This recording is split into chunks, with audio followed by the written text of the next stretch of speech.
Welcome to Millennial Baper. Laila dan Fian.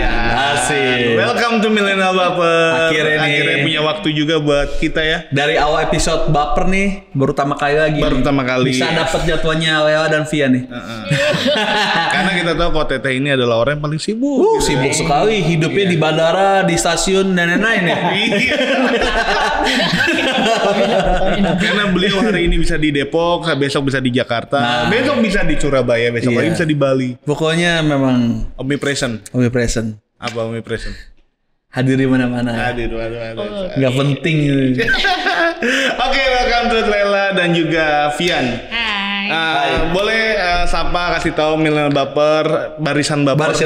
Lupa juga ya. Barisan Baper. Keren ya namanya. Ini ngasih zaman kita SMA itu ya harusnya. Ini ngasih Yemima Utapea tuh. Nah, Teteh boleh kasih tahu dong apa namanya kesibukannya Teteh nih. Siapa diri Teteh dan siapa Fian ini? Kenapa kok mirip Lesti kalau bercanda? Iya. Puji Tuhan ya, akhirnya sudah bisa lega hatinya ya. Iya. Udah terima ya. Alhamdulillah. Boleh Teteh silakan. Oke, terima kasih loh undangannya. Sebenarnya baru diundang sih sejujurnya. Iya. Baru diundang ya Fian ya. Iya. Saya saja baru sampai langsung ditembak. Dor-dor aja. Jadi kalau misalnya mau tanya siapa Laila, sebenarnya anak mama papanya sih. Iya. Gue paling gantukan. Dia merendah selalu kalau udah kayak gini. Iya, karena siapa ya? Ya kebetulan mungkin sekarang Laila lebih fokus kepada aktivitas sama anak-anak muda di Indonesia, tentunya di gerakan Harapan Pemuda Indonesia. Oke, Harapan Pemuda Indonesia. Ya. Disebutnya HPI ya. HPI ya, HPI ya. Bukan F ya. Karena nih di Bintaro ya. Iya. Bukan. Udah. Ya, jadi gerakannya kita adalah Harapan Pemuda Indonesia, lebih banyak untuk menjadi wadah untuk anak-anak muda dari Sabang sampai Merauke, dari segala culture-nya, dari agama, suku, dari pokoknya kebinekaan ya. Gerakan ini adalah gerakan kebinekaan. Kalau misalnya Laila siapa lagi, mungkin aku lulusan dari UIN Jakarta. Oke. Terus juga lahirnya di Kuningan. Bukan Kuningan City ya. Bukan di Jawa Barat. Yang dingin tempat itu. Oh, itu Kuningan yang mau diajak.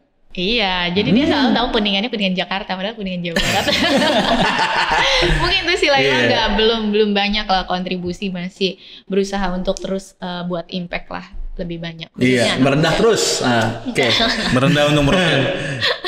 Gitu. Oke. Semuanya kita tanya tentang Laila nih, yang banyak banget nih. Untuk ditanyain Fian dulu. Iya. Fian ini ya bapaknya mahasiswa bagaimana? Yang punya masa nih. Udah bapak-bapak dong kan. Iya, saya Fian. Saya sebetulnya dari Gorontalo. Oke. Dan kebetulan nyangkut di Festival Pemuda dan diajaklah juga untuk sama-sama berkolaborasi, bantu-bantu Kalail dan teman-teman di Jakarta. Selain itu juga mungkin aktivitas saya sementara studi juga S2. Gitu aja profil singkatnya. Nggak terlalu banyak, nggak sebanyak Kak Lail. Waduh. Apalah daya kita ini kan. Studi S2 nggak terlalu banyak ya. Bener, nggak terlalu banyak. Enak bener ngomongnya. Kita S2 susah banget ya. Anda yang ini ya, yang menghimpun relawan ya buat FP. Salah satu tugas saya itu. Menghimpun relawan. Udah lama Surabaya. Oke. Nah, hari ini kita sebenarnya kenapa kita undang Laila, kita undang Fian ke tempat ini. Kan platform kita adalah sebenarnya platform Kristen ya gitu. Tapi kita mau lihat bahwa ternyata di 28 Oktober ini itu adalah Sumpah Pemuda dan kita mau mengajak berbicara tentang bagaimana pemuda itu bisa bertoleransi. Benar gak sih? Karena banyak isu-isu yang ternyata yang dibangun entah punya latar belakang politik atau apapun yang dimana kita lagi dipecah belah nih bangsa kita. Ya kan? Nah, oleh sebab itu kita undang Teteh dan undang Fian tuh untuk kita ngomongin ternyata pemuda ini bisa jadi agen perdamaian di Indonesia. Gitu. Nah, kalau menurut Teteh ini gimana sih dengan keadaan hari-hari ini pemuda-pemuda zaman sekarang yang dimana tuh kalau kita lihat ternyata tuh kayak masih membeda-bedakan gitu antara lo Kristen, lo Islam gitu loh. Nah, fenomena gini tuh gimana sih bahkan bukan hanya agama kali ya, tapi suku dan ras. Merasa apa kalau orang bule itu white supremacy gitu. Mungkin ini Sunda supremacy gitu. Jawa supremacy gitu kan. Mungkin gitu. Karena pembangunan meratanya di Pulau Jawa gitu. Gitu kan. Oke, kalau pertanyaan itu sebenarnya nggak mulai dari sekarang pertanyaan itu datang ya. Jadi dari udah sekian lama pertanyaan itu rasanya kok kayak nggak kejawab-jawab gitu. Nah sebenarnya ya kalau ditanya kenapa lagi adalah ya itu tugas kita juga yang menjawab untuk jawabannya adalah menjadi aktivitas ya, menjadi program yang kita bisa nggak harusnya jawabannya atau pertanyaan itu muncul lagi karena nggak mungkin juga ada pertanyaan kalau ternyata itu menjadi fenomena kan gitu. Ya harusnya memang saat pertanyaan itu menjadi satu penyakit yang terus menerus ditanyain di setiap tahun, di setiap generasi gitu kan, harus jadi pertanyaan ulang gitu loh. Kita sebagai anak-anak muda yang itu juga datang dari anak-anak muda. Kenapa ya kok anak-anak muda itu punya pertanyaan itu gitu. Jadi kita justru balik gitu ya. Jangan mencari jawabannya tapi coba balik lagi kenapa gitu. Kita bisa lakukan analisis itu sesederhana teman kita kenapa sih misalnya kan kayak Laila sama kalian deh gitu. Kenapa sih emang kita nggak bisa berteman? Enggak kok gitu. Aku di welcome dengan baik saat datang ke gereja gitu atau misalnya ke tempat ibadah yang lain gitu.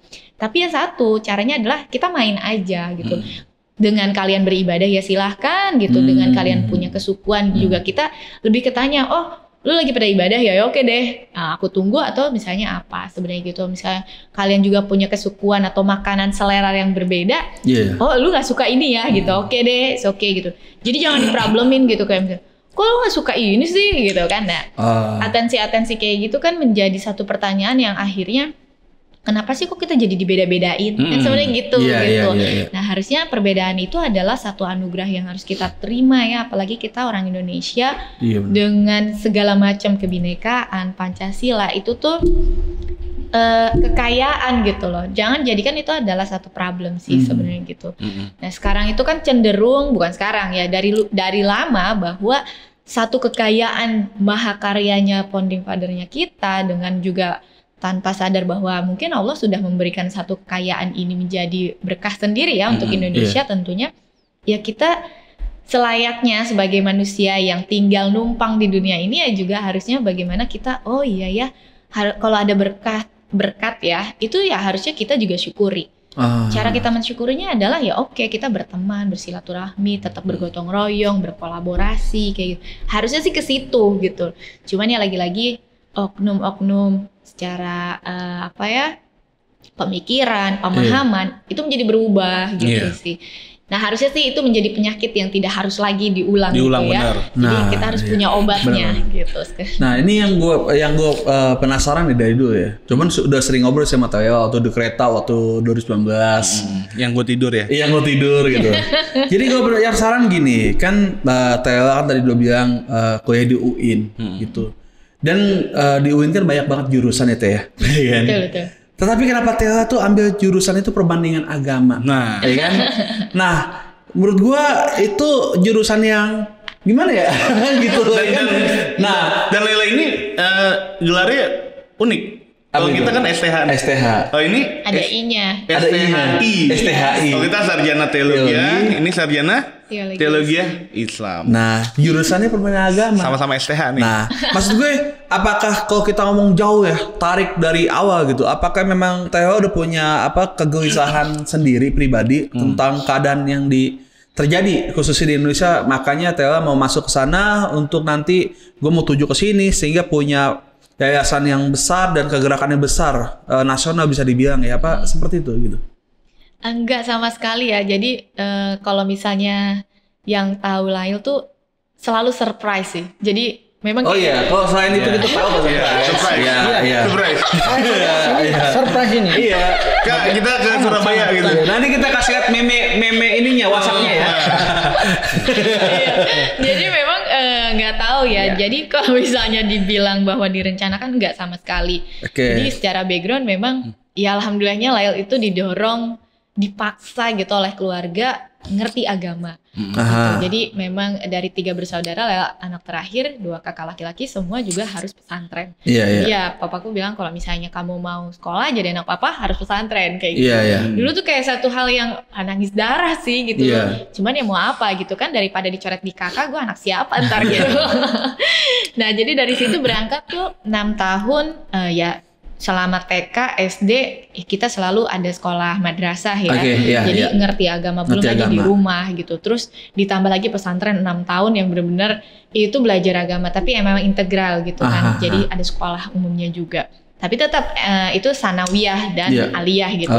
Jadi benar-benar kurang Islam apa gitu sih lagi gitu kan ya.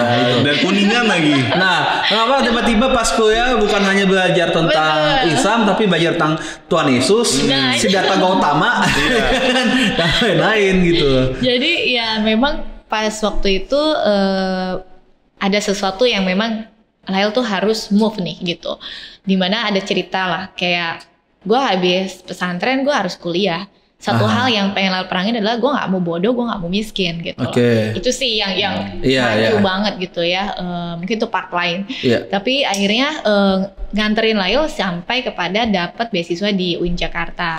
Nah sebenarnya sih waktu itu pilihannya tuh belum ke perbandingan agama ya. Kalau sekarang mungkin teman-teman perbandingan agama itu udah selesai nih. Sekarang namanya studi agama-agama. Jadi sekarang namanya studi agama-agama ya? Iya, di UIN udah ganti jadi SAA. Nah waktu di angkatan Lail tuh memang PA gitu ya. Perbandingan agama. Gak enak banget ya sebutannya. Gak enak banget ya, benar ya. Itu anak PA gitu. Tapi ya memang kalau misalnya direncanakan tentu tidak. Karena memang itu juga kayak udah jalan hidupnya Lail juga gitu ya. Dapat beasiswa di situ. Nggak tahu juga kenapa ya mau di situ. Kalau orang-orang di jurusanku tuh selalu pada bilangnya gini, enggak, kita kecelakaan kepleset masuk ke jurusan itu. Tapi saya selalu bilang gini, oh ya kita kepleset di tempat yang benar gitu. Jadi pas Lail tahu waktu itu pas mau ambil beasiswa tuh, Lail mikir kalau misalnya jurusan bahasa Inggris ya tanpa merendahkan ya, bahasa Inggris bisa belajar otodidak. Psikologi mungkin bisa belajar otodidak juga nih dengan maksudnya kursus-kursus. Tapi kalau teologi tuh nggak bisa. Emang Lail harus ambil, belajar, ketemu, ngikutin, baca, analisis, diskusi, dan observasi gitu loh.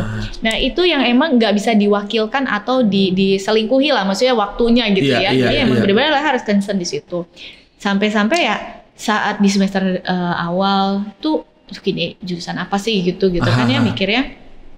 Tapi menarik akhirnya, banyak hal baru yang gitu, banyak ketemunya, gitu loh. Oh ternyata gitu ya. Oh ternyata gini ya gitu. Selama ini yang kita tahu kan Islam aja gitu. Walaupun memang di UIN juga pengajarnya itu masih orang-orang Islam yang belajar agama lain kayak gitu. Tapi setidaknya buku-buku yang kita baca, referensi yang kita temukan itu kan membuka ini ya, apa namanya, bagaimana cara kita berpikir juga pada akhirnya gitu. Kalau dulu kita flat aja kan nggak mungkin kita dipaksa untuk membuka Alkitab, membuka apa namanya yang lainnya gitu. Atau setidaknya pemikiran-pemikiran itu Kristen lah salah satunya gitu. Ya pada akhirnya dinikmati dan itu menjadi berkah sendiri buat Lail. Akhirnya juga ternyata lebih memupuk keimananku sendiri sih. Jadi pada akhirnya gitu ya, yang Lail rasain gitu.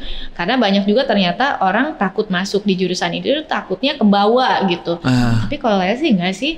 Ya asal satu, jangan baca cuman covernya aja, tuntasin gitu loh sampai buku itu selesai. Jadi kita mengerti pemahamannya. Oh ternyata ini loh perbedaannya. Jadi perbandingan itu bukan untuk dibandingkan mana yang baik, bagus enggak. Tapi kita tahu bedanya kita di sini, jangan lihat bedanya. Kita cari samanya gitu loh.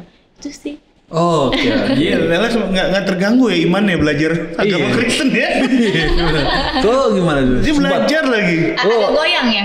Tuh belajar itu gimana? Sempat mau umroh gitu? Mau umroh. Gua pernah belajar tidur di masjid pernah. Di masjid. Gue dulu juga di masjid. Sholat gitu. Seru ya. Kalau Vian gimana lihat sesuatu yang kayak perbedaan di Indonesia gitu loh, kayak isu-isu yang dimana kayak toleransi, kata intoleransi itu nggak perlu muncul di Indonesia ya kalau kita mengerti dasar daripada Bhinneka Tunggal Ika gitu loh. Nah kalau Vian itu gue takut nih karena Vian ini punya masa nih. Salah ngomong di demo gue. Demo banyak. Apa yang Vian lihat tentang fenomena-fenomena tersebut, apakah pendapat Vian itu apa? Ya, jadi memang mungkin kalau kita mau flashback lagi di beberapa tahun terakhir itu memang isu agama itu sering dipermainkan. Benar. Apalagi menyangkut soal kepentingan politik ya. Apalagi dulu mungkin di tahun 2018 2019 itu memang zaman-zamannya isu soal agama yang memang dipermainkan saat itu. Ada kelompok A, kelompok B dan lain seterusnya dan lain seterusnya. Nah, itu sebetulnya yang mengganggu stabilitas negara sebetulnya. Nah, kalau misalnya yang Kak Ino sampaikan tadi soal ya toleran itu tidak perlu muncul karena memang sudah ada Pancasila sebetulnya. Benar. Cuman memang pada hakikatnya memang orang-orang itu ternyata punya doktrin-doktrin lain gitu. Oh iya. Misalnya soal kepentingan politik, ya mereka mau menghalalkan segala cara untuk masuk di situ. Mau gimana pun caranya ya mereka libas aja gitu. Mau gunain siapapun ya maju aja. Jadi memang itu menjadi problem hingga saat ini. Yang berikut juga mungkin telah diulas oleh Kak Lail tadi, memang banyak hal. Kalau saya menyambung juga anda mungkin karena memang sudah diulas tuntas sebetulnya. Saya hanya sebagai berikut gitu, penambah doang gitu. Pemanis ya. Pemanis. Biasanya kalau di kopi itu ada gula arennya. Iya, kopi kenangan berarti. Kalau Starbucks tuh frappuccino ya. Frappuccino-nya. Starbucks mulu. Nah, menarik adalah gini. Kita kan jujur ya, kita temenan sama Lela tuh udah lama ya. Iya, 2018 tuh. 2018 pertama kali ketemu dia di panggung. Iya. Wow, iya digodain Danang Darto ya. Danang Darto gitu dan nggak tahu kenapa puji Tuhan sekarang bisa berteman sampai saat ini gitu loh. Nah, ini kan sesuatu yang menunjukkan sebenarnya gini. Ada sesuatu yang hampir nggak pernah gue temuin lagi. Iya. Gitu loh. Dulu kalau misalkan gue kecil sama Nando ya, saya tuh. Gue kecil sama Nando gitu. Besarnya juga bareng kanan. Bareng juga, bandelnya bareng, tobatnya bareng. Bayangin gimana nggak bestie banget nih. Dan dia menikahi saudara saya, ngebayangin. Aduh, iya. Nah, dan setelah itu. Tapi Kak Ino rela ya? Maksudnya saudaranya. Udah telanjur mungkin. Gak bercanda. Gak rela lah basicnya. Nanti Ino juga nikahin saudara saya. Tahu yang mana? Yang ini jangan, nggak boleh. Bapak ya beb ya, nggak bercanda. Jadi sebenarnya gini, apa namanya? Kalau dulu kita kecil itu suka main dengan berbagai macam, kayak misalkan kita ikut namanya buka puasa ya kan, terus kalau ini apa sih tuh mau sahur. perang sarung, ikutan banget, bangun orang sahur ikutan, perang petasan. Tapi Kak Ino punya sarung, punya sarung nggak? Itunya belum. Waktu itu emang kepikiran tuh sih. Kak Ino waktu buka puasa, Kak Ino puasa? Enggak. Itu enaknya. Kamu puasa dong. Walaupun bolong-bolong. Ya, itu dan ketika tumbuh dewasa makin lama kita ngerasa kayak makin eksklusif ya. Gitu loh, kita kira kita cuma kumpul sama orang-orang Kristen, sama orang-orang gereja. Dan ketika ketemu Lela tuh gue kayak menemukan sesuatu yang udah lama hilang gitu. Gitu. Karena ketika namanya kemarin yang waktu kita buka bersama apa? Halal bihalal ternyata kita diundang. Dan salah satu sebagai pembicaranya adalah pendeta ternyata di situ. Ya kan? Nah, pada akhirnya ketika gue ngeliat, oh ternyata tuh Indonesia tuh kita masih bineka loh. Gitu loh. Ternyata pikiran orang tentang muslim itu yang katanya muslim jahat, muslim teroris itu cuma hal-hal yang dilakukan oleh orang yang kebetulan agamanya muslim. Sama juga kayak misalkan orang-orang Kristen. Ada orang Kristen yang apa namanya ngebunuh orang gitu kan. Nembak kepala orang misalkan gitu, eksekusi gitu loh. Nah, itu bukan Kristen yang jahat, tapi orang oknum yang kebetulan agamanya tuh Kristen. Gitu. Karena kita tahu bahwa ternyata kayak seperti lagu yang Mama ciptakan ya. Coba nyanyiin dong.